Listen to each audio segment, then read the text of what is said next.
as immigrants in Canada, right? What is savings pool?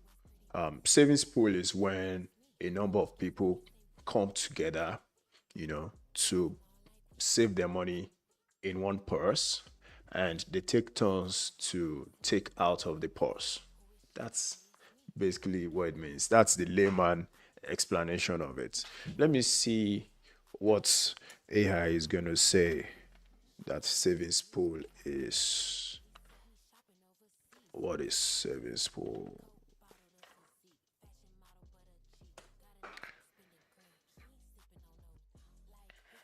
All right. So Google says that savings pool is a group of people who combine their individual savings into a single fund to help each other with financial goals. Yeah. There are two main types: informal community based groups, where members rotate to receive a lump sum of savings, and the more formal type, the ones done by some financial institutions, is whereby it's used for investment purpose, and the whatever they get from that investment is shared among the contributors, right? So the one we'll be talking about mostly here is the informal one, because I know that's actually the one that is common among immigrants in Canada. So let's talk about it. Have you ever put your money in savings pool? Have you done a job before? Or Esusu or Susu, whatever it's called in your community? Feel free to let us know your experience. Chat. However, what I've been seeing online, on social media, is that people are actually, having very terrible experience when it comes to savings pool. And to me, I am not in support of it. Yeah, let me just put that out there. That's I do not think it makes sense. And if you think otherwise, feel free to put it in the chat.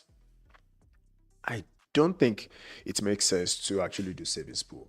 One, just because your money is being, it's inflation is biting off it if you're putting your money in savings. How much more if you're putting it in a third party's pocket, you know? And there are additional rates involved. So in this case, a group of family or friends, they contribute on a regular basis, maybe weekly or monthly. Now they have a rotating payout. So person number one gets it this month. He gets the total sum of money at the end of the month. Person number two gets the lump sum at the end of the second month. Person number three gets the lump sum at the third month. So which means if there are five people, let's say they're contributing 1K monthly. The first month, the lump sum is going to be 5K. And person number one is going to take the 5K. Then the second month, because everybody is going to contribute again, person number two takes 5K. Now, what I don't like about it is the fact that some people are at advantage more than others.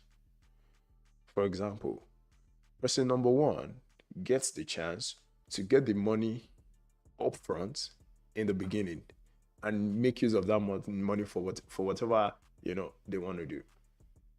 Now, that person number one can decide to invest that money in the first month. They'll make some interest on the money from the first month till the last month. While the last person, in this case, person number five, will not get anything until the last month. Now, tell me, how is that fair? To me, it's not fair, and it makes no sense, right? I don't see any reason anyone would do that.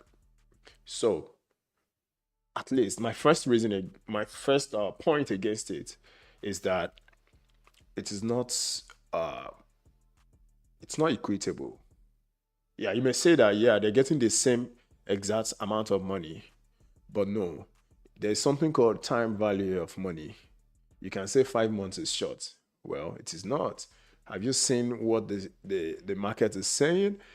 Have you checked the price of a unit of S&P 500 ETF in the last 5 months? You'd see there has been some changes. So it makes no sense, right? Number two is the risk involved, right? So let us look at some risks that may be involved, right?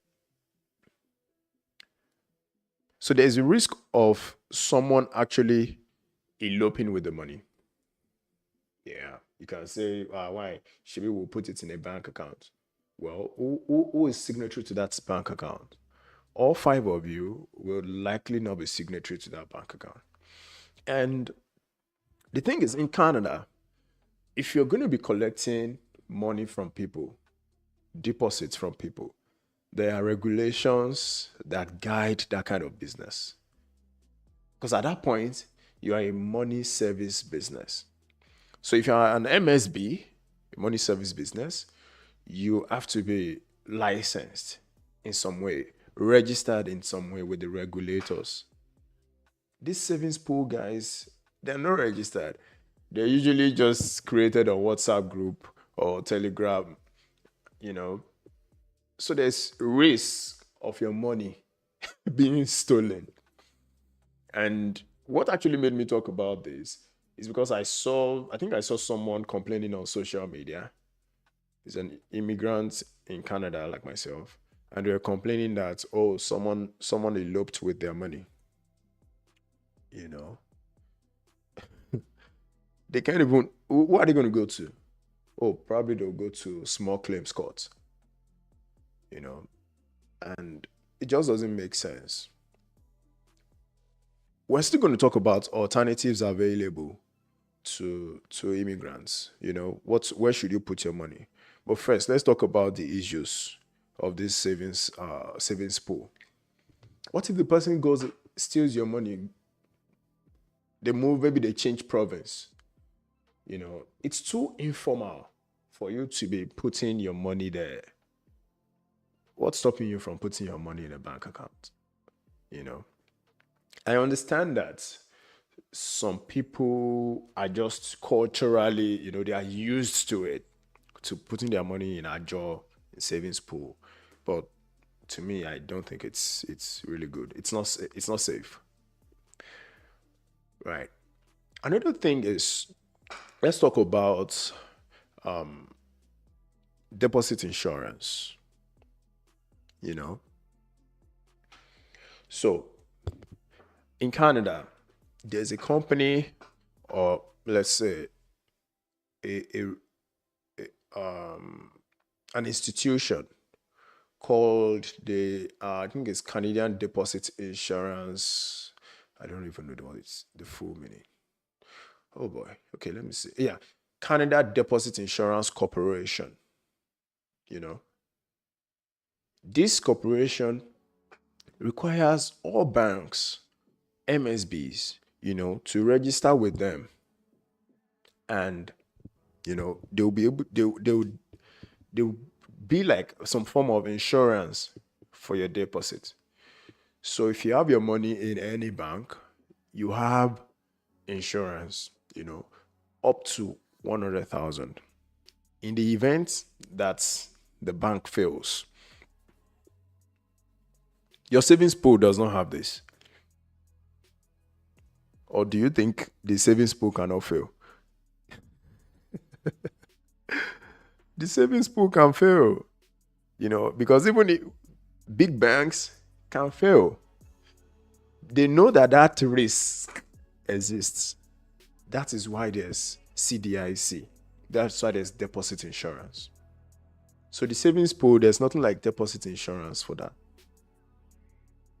So you're exposing yourself to risk. My own is, if you are doing any savings pool, just stop it, right?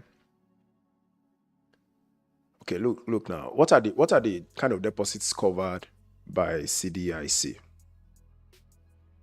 Deposits in Canadian or foreign currency, including via payroll, interact, transfer, checks, GICs, and other term deposits.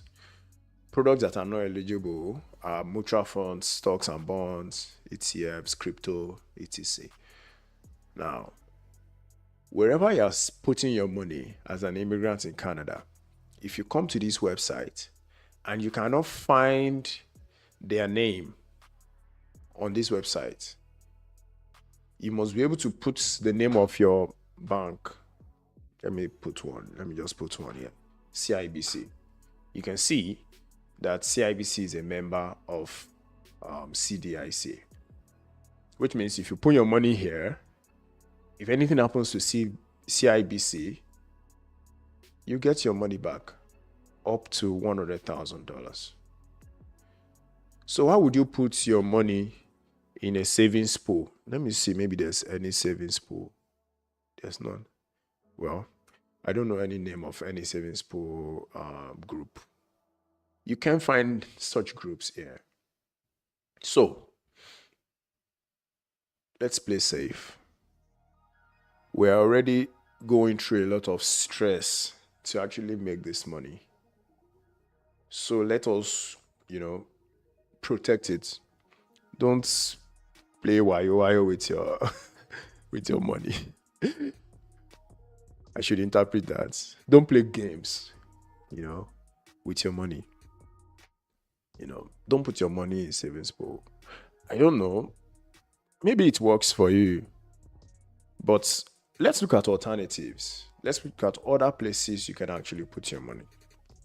Now, some people will say that the advantage of savings pool is that you can kind of borrow money from there, right? Because you need 5K, you join a savings pool of 5 people contributing 1K, and the first month you have the 5K, and you get the remaining 4 months to pay it back. That's how simplistic it sounds. But there are alternatives. You can get, if you're credit worthy, you have a credit score, a good one, you have a bank account, you have a job or a business, then you should be able to get that 5K maybe via line of credit or credit card, or I don't know, a loan from your bank, right? The interest you're going to pay on such a loan, it is worth the peace of mind. I don't know if you get what I mean. Because if you put your money in savings pool, there's a bit of fear that you have every day. You probably be checking the person's Instagram to be sure that, oh, I hope they are still alive. So please, guys, let's do away with savings pool. Yeah. Open a bank account, open one of these easier, not brick and mortar bank accounts like Wealthsimple, EQ, and save your money there and watch it grow. And you have access to it whenever you want. Well, that's my argument against savings pool. I'm sure some savings pool enthusiasts, when they see this video, they probably won't like it. They'll be like, this guy is just spoiling market for us. I don't think it's worth the risk, Sha. That's what I have to say about that. All right, let's go to our next topic. Rent in Canada. Music break.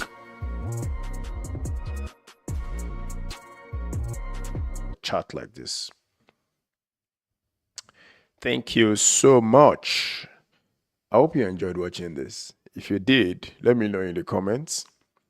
If you're watching this video, don't go without clicking the like button, please, and make sure you're subscribed to the channel. Thank you so much for watching. I'll see you around. I'll see you in the next one.